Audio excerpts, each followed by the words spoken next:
ఈరోజు నేను మీ ముందుకు వచ్చిన విషయం చాలా లోతైనది, చాలా అవసరమైనది. మనిషి జీవితాన్ని ఎటు తీసుకెళ్తుందో నిర్ణయించేది.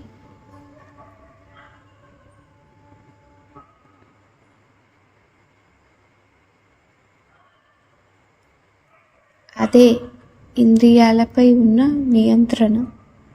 మనిషి కేవలం శరీరం మాత్రమే కాదు, అతనిలో ఇంద్రియాలు, మనస్సు, బుద్ధి, ఆత్మ అనే 4 స్థాయిలు ఉన్నాయి. ఇంద్రియాలు బయట ప్రపంచాన్ని అనుభవిస్తాయి. మనస్సు ఆ అనుభవాలపై స్పందిస్తుంది. బుద్ధి వాటిని విశ్లేషిస్తుంది. ఆత్మ సాక్షిగా నిలుస్తుంది.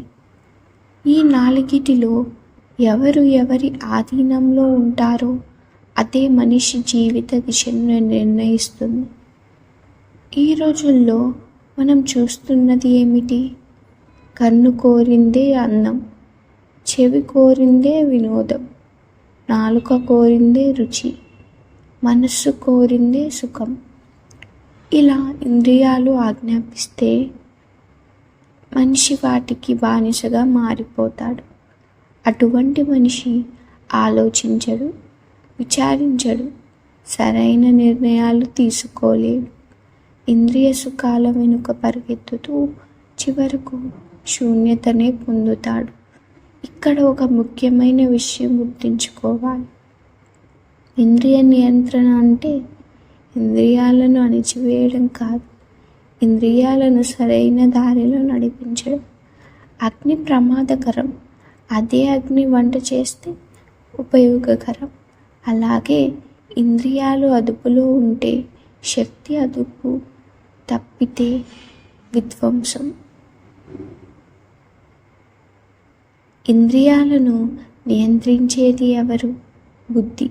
బుద్ధి లేని చోట కోపం పెరుగుతుంది, ఆశలు పెరుగుతాయి, లోభం పెరుగుతుంది, భయం పెరుగుతుంది. బుద్ధి ఉన్న చోట ఆలోచన ఉంటుంది, సహనం ఉంటుంది, సమతుల్యత ఉంటుంది, శాంతి ఉంటుంది.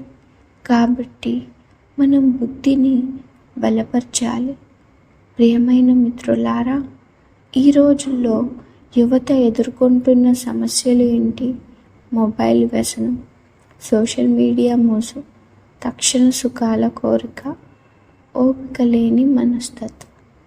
ఇవి అన్నీ ఇంద్రియాల ఆధిపత్యం వల్ల వచ్చిన సమస్యలే. ఇంద్రియాలను నడిపించలేని యువత తన భవిష్యత్తును తానే నాశనం చేసుకుంటాడు.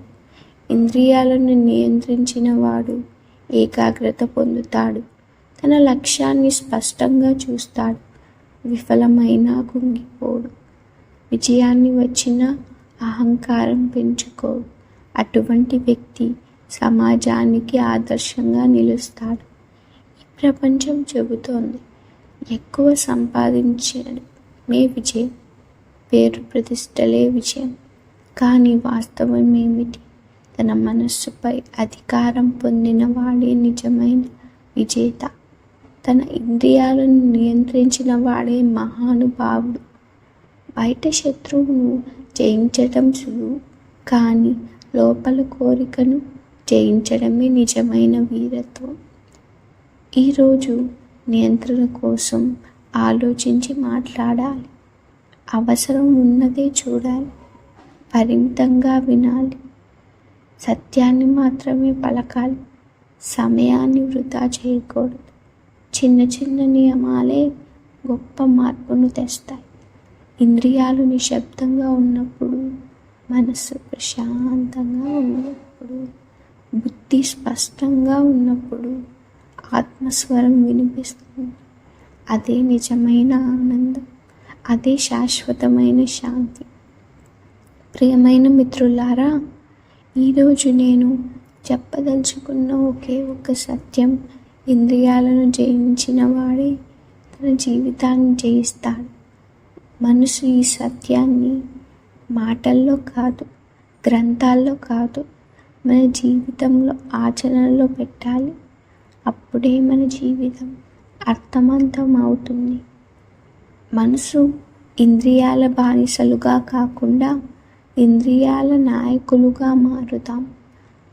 మన జీవితాన్ని వెలిగించుకుందాం, సమాజానికి వెలుగునిద్దాం. ధన్యవాదాలు. నచ్చితేనే ఈ వీడియోని లైక్ చేయండి.